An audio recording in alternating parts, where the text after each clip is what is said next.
Canada. Vast, wild, and endless.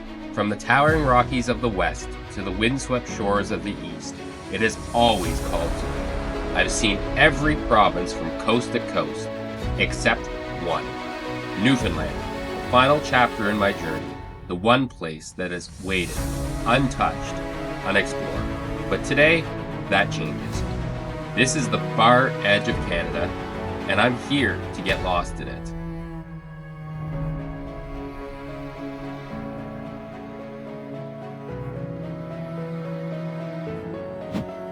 Good morning. We're back here at Berry Hell for another night of camping. And we're just working on breakfast and hopefully going to get out of here soon. But yeah, we got pancakes on the go this morning. Pancakes and some coffee. I already got my coffee done, but I'm working on pancakes right now. Jen's already over there eating hers, happy as could be. And I'm working on one for me and probably a few extra. Stay tuned to see today's adventures. Day 9, and for once we woke up to sunshine. It was a perfect morning, and hopefully our last one waking up at Berry Hill.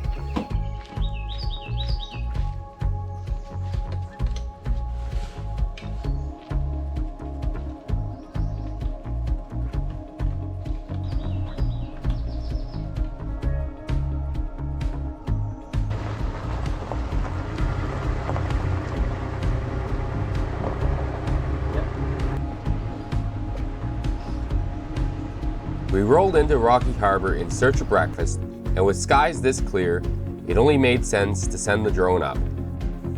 No better way to start the day than with good food and a great view.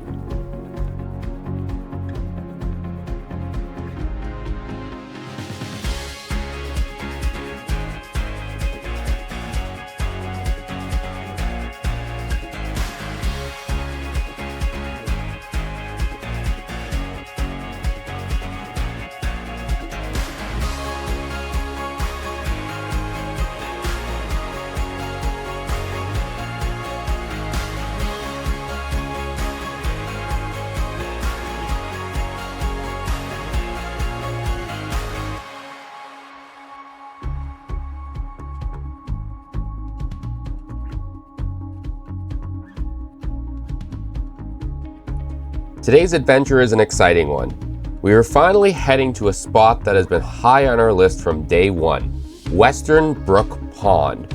Don't let the name fool you. This pond is actually a 16-kilometer long glacier-carved fjord and one of the most iconic places in all of Newfoundland. Welcome to Western Brook Pond. We are doing the boat tour here, and it's a very popular spot.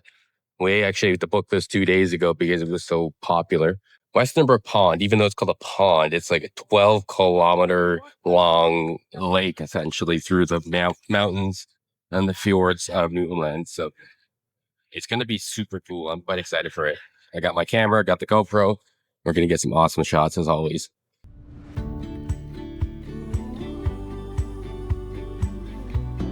We're being really lazy today. Huh? We're being really lazy today and taking the golf cart. Love it. I feel bad though because we watched a bunch of old people walk this, but who cares? This is cool. We've done enough walking this trip. We definitely did. We got accepted good today. Before you ever see the water, this tour gives you a front row seat to Gros Morne's raw beauty. 3 kilometers by golf cart to the boat dock at the edge of Western Brook Pond.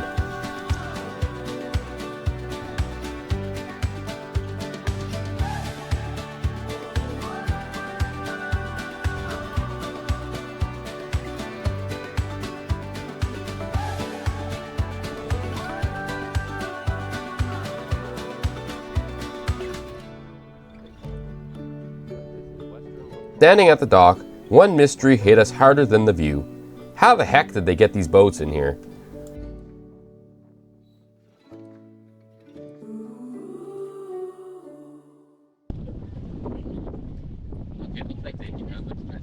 Ready for the boat tour? I am ready. Let's do this.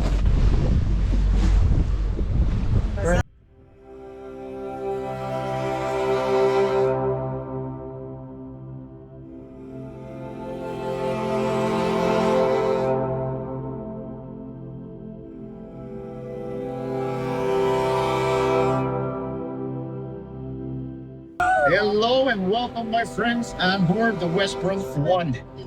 Now, before we do get to the commentary here and the geological features we are seeing in the pond, first, we got a little bit of housekeeping to take care of, but how about we introduce the crew?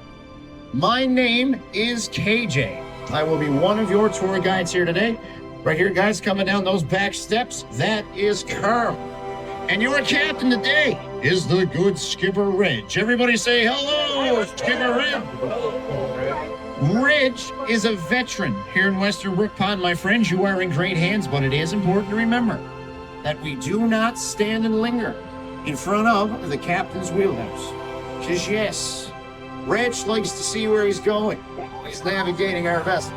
But one thing I am going to let you know, for the first 20 minutes or so, we are going to get some spray coming over the front right-hand corner of the boat. Now, that spray, that's nothing to be worried about, nothing to be concerned about, and in fact, it's included in the price of your ticket. Take that water, put it in your pocket, you got a souvenir to take home with you. We're deep in the wilderness, surrounded by cliffs and silence, yet somehow, full-size tour boats are floating out here. How? Our guide has the full story. This is the newest and the biggest boat in our fleet. Now, this vessel right here, it was brought in several separate pieces. Over the fog, you see over here to your right. Now, it was done in the wintertime to prevent from doing any damage to the plants, animals, and the wildlife that live on that there pond. And now our sister ship, the Westbrook 2, that's the vessel that we left back at the dock there, my friends. That one has a little bit of a different story. Now, the Westbrook 2 was also brought in here in several separate pieces, but we didn't have enough snow or ice to support the weight of a boat that size the year we did put it into service. So, separate pieces to the sister ship, the Westbrook 2. They were actually flown in by a heavy lift helicopter out of Halifax and flown to our boathouse. And you can see over here right now, guys, on the right-hand side of the pond, you're going to see a building over here with a white door. Now, that is our boathouse.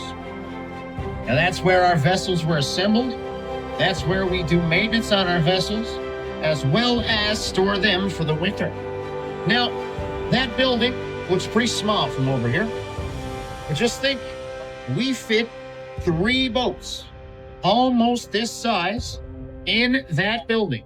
It is a lot bigger than it looks. Now, that gives you a little bit of scale, some perspective, a distance on open water, because the open part of the pond here behind you, you're looking at approximately 3 kilometers from one side right to the other.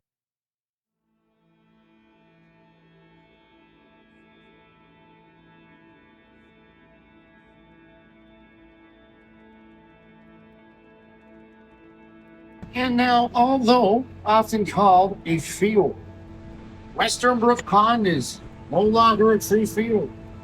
Now, that is because it is filled with fresh water and not salt. Now, the lofty cliffs here that do surround this pond, they are a typical U-shaped profile of a glacier-carved valley. And over the past 2.5 million years, glaciers have came down these valley walls more than 40 times.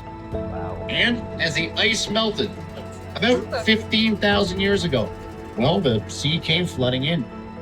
And this was a true fjord up until about 9,000 years ago. Now that is when the natural rebounding of the earth, it came back up and it cut this pond off from the sea once more. Now, the surface of our pond, it is about 100 feet or 30 meters above sea level. And like I just said, this was once a saltwater inlet.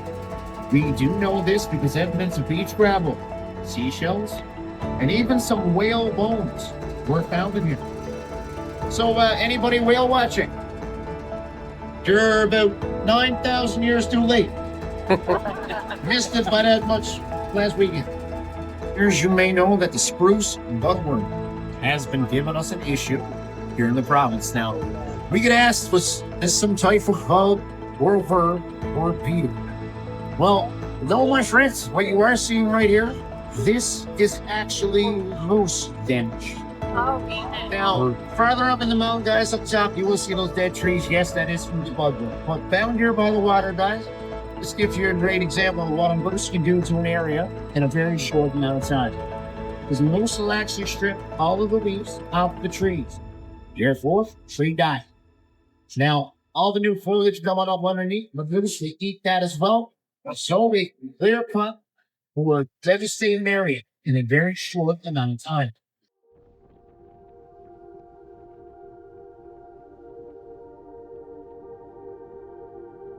Somewhere out there, a climber saw these massive cliffs and said, I bet I could scale that. Our guide KJ tells us why you can't do that. And there's actually 3 big reasons. Now, first reason being this type of rock you see right here. This is a metamorphic form of granite and a little bit more brittle. So if a climber was here, anchored to this face and fell, not guaranteed to hold the weight. Therefore, it's a bit too dangerous, and they do not allow rock climbing. Second reason being, this is a UNESCO World Heritage Site, so they want to keep this as protected and pristine as you do see it here today. And now, the third reason being, it is absolutely crazy. So they do not allow any type of rock climbing here in Western Brook Pond. Anybody on board want to give that a go?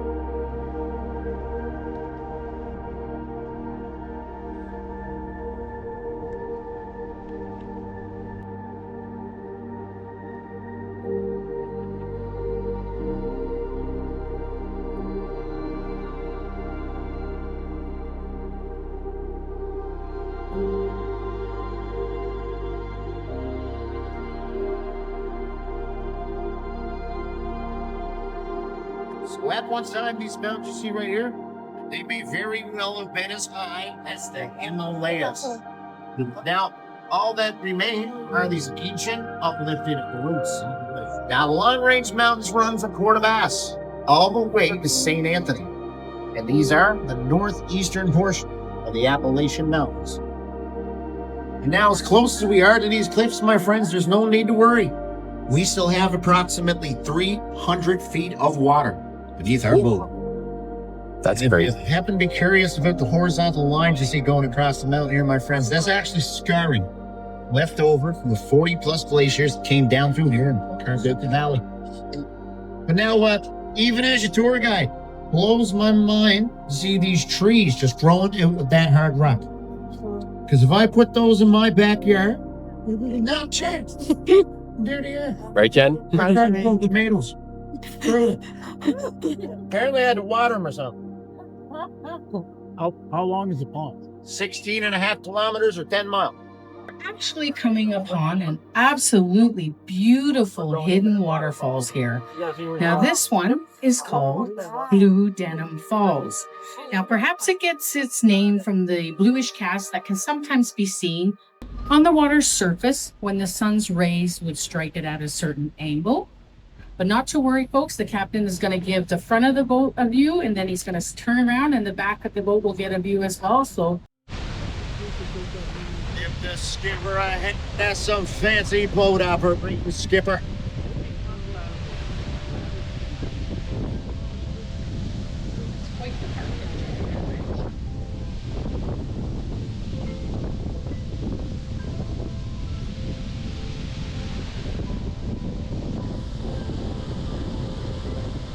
Now, that also gives us a great example of what the fjord may look like without water. You're going to notice its deep center. It's near the vertical sides and that typical U-shaped profile of a glacier-carved valley. Again, coming up here right there on your right, that big U-shaped bowl, that is what's known as a hanging valley.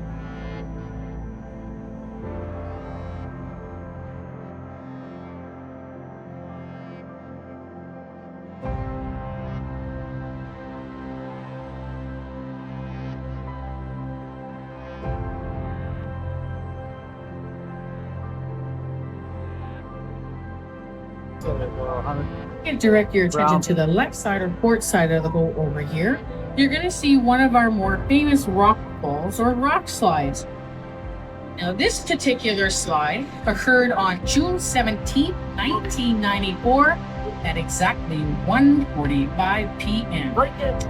Now, the reason that we know the exact time and date of this slide is because our vessel, the Western Brook 3, was just back at Blue Denim Waterfalls when all this rock came tumbling down.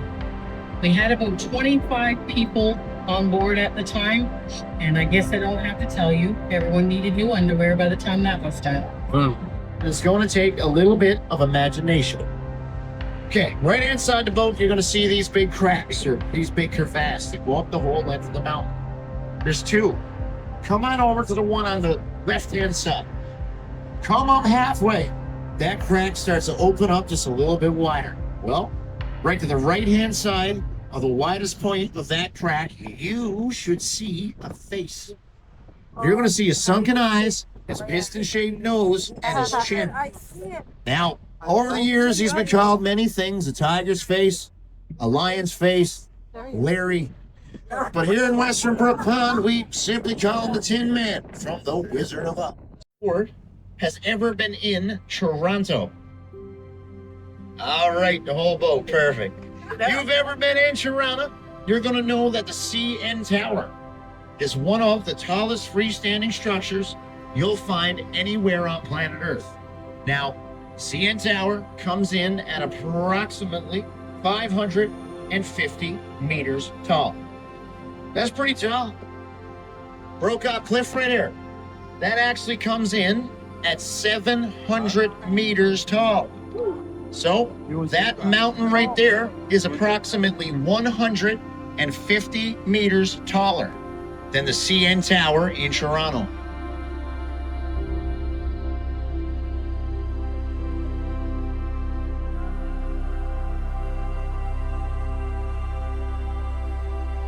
And now, in contrast to those 400 caribou that Tom just mentioned, we have approximately 2,200 moose here in Gros Morne National Park. And that number is, well, somewhat ironic, since our moose, they were introduced. And the caribou, well, they're native to the island. Now, our moose were first introduced in 1878. When two moose were brought here, Cape Breton Island, to multiply as a food source. But now, in the early 1900s, they still weren't seeing enough moose. So, in 1904, 4 more animals were brought here from the Miramichi area of New Brunswick. Now, those 6 animals certainly have thrived and flourished. There now be well over 100,000 moose here on the island. In fact, Gros Morne, if you took into account sustainable moose habitat as one of the highest dense moose populations you'll find anywhere in the world. It's estimated Gros Morne has 2 moose for every 1 square kilometer. Wow.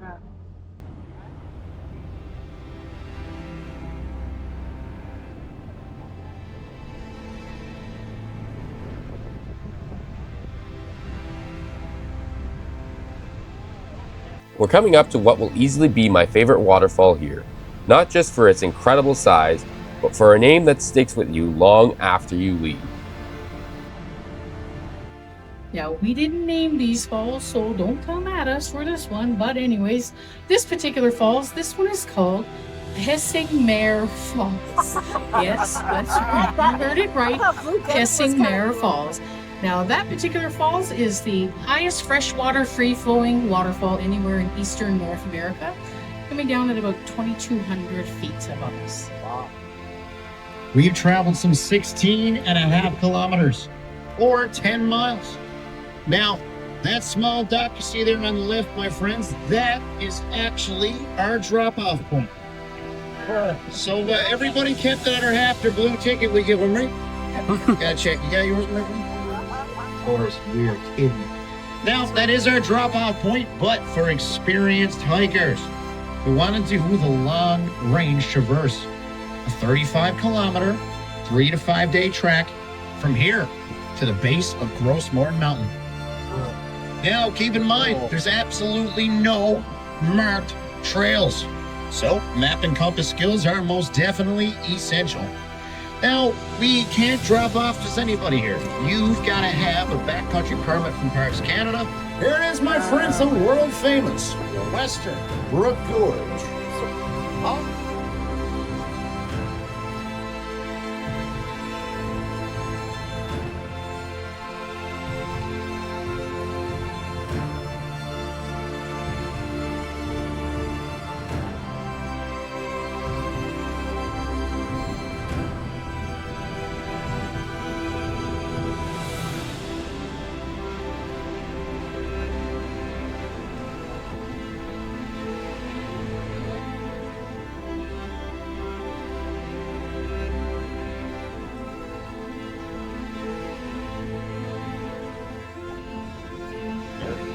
Way back.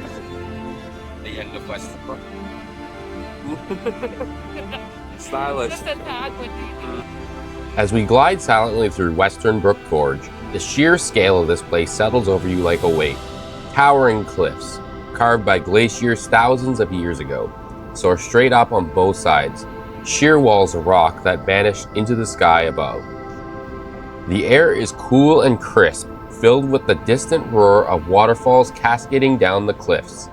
The steady, gentle hum of the boat's motor is the only reminder of human presence in the vast wilderness. It's a moment that humbles you, reminding you just how small we are in the face of nature's slow, relentless power. Every second here feels sacred, a timeless masterpiece shaped over millennia, untouched and awe-inspiring.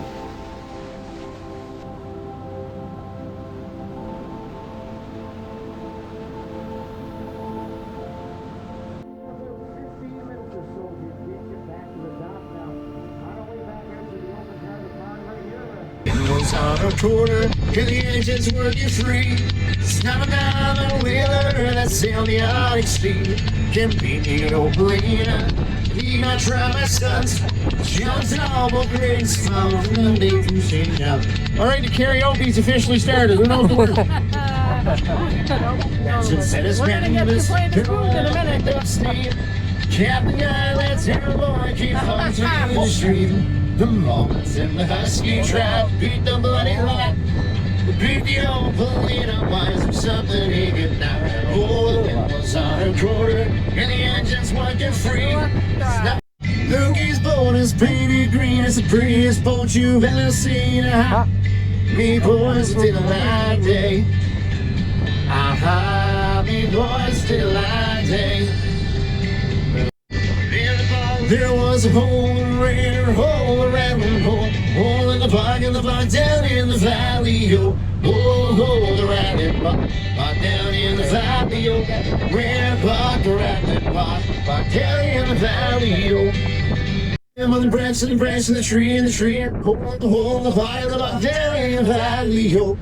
Well, my friends, I gotta go back to the real job now and grab over to, but I'll be right back with you, my friends. Now, it does look like we are coming to the end of our tour. So on behalf of myself, KJ, Carm, and your good skipper, Reg, we'd like to thank you for joining us today on our discovery of this very special part of Canada. Take care, my friends. Hope you enjoyed your tour.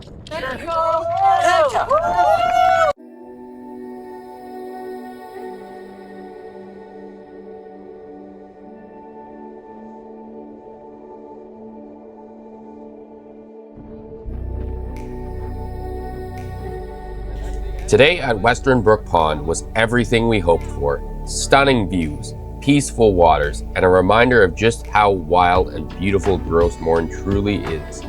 Spending time here makes you appreciate the journey, the long hikes, the rainy days, and even the unexpected moments.